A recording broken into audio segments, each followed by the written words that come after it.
Gördün mü bak. Onlar çok tatlı. Hayır onu değil.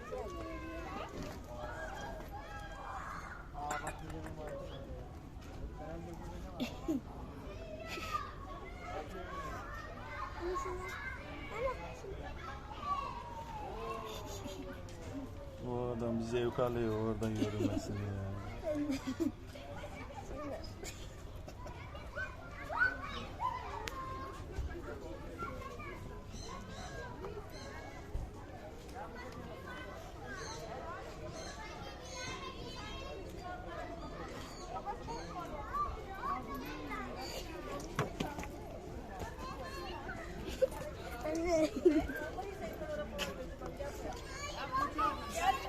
Dur oğlum ikisini götüreyim.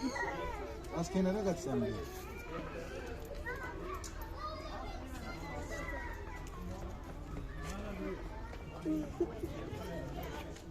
O ne derim tekerlikte bir bakmaları ya.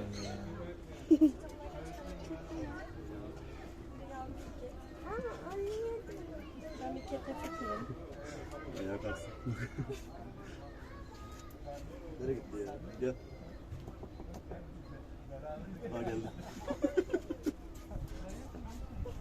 Ayağa kalk. Niye bu kadar heyecanlı? Bilmiyorum.